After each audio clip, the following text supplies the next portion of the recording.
আসসালামু আলাইকুম। পঞ্চম শ্রেণীর গণিত অধ্যায় ১২ থেকে খুব গুরুত্বপূর্ণ একটি প্রশ্ন নিয়ে আলোচনা করব। রবিনের জন্মদিন ২৫শে মে। রবিনের জন্মদিনের ৯ দিন পর হৃদিতার জন্মদিন। হৃদিতার জন্মদিন কবে? তাহলে এখানে লেখা আছে যে রবিনের জন্মদিন হচ্ছে ২৫শে মে, অর্থাৎ মে মাসের ২৫ তারিখে। আর রবিনের জন্মদিনের ঠিক ৯ দিন পর হচ্ছে হৃদিতার জন্মদিন। তাহলে ২৫ আর ৯ আমরা কী করব, আগে যোগ করে দেখব যে কয় দিন পরে বা কতদিন সময়। তাহলে আমরা মোট সময় সমান আমরা বের করব ২৫ যোগ ৯ সমান ৯ আর ৫ ১৪, ৪ হাতে ১, ১ আর ২ ৩, ৩৪ দিন মোট সময়। এখন যেহেতু এখানে রবিনের জন্মদিন হচ্ছে ২৫শে মে, তাহলে মে মাসটা কিন্তু আমরা এখানে বাদ দিয়ে দিব এই যে মোট দিন আছে এর সাথে। তাহলে আর লিখবো, আমরা জানি মে মাস সমান হচ্ছে ৩১ দিন।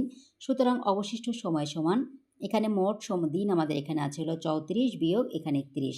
তাহলে বিয়োগ করলে থাকে হলো ৩ দিন।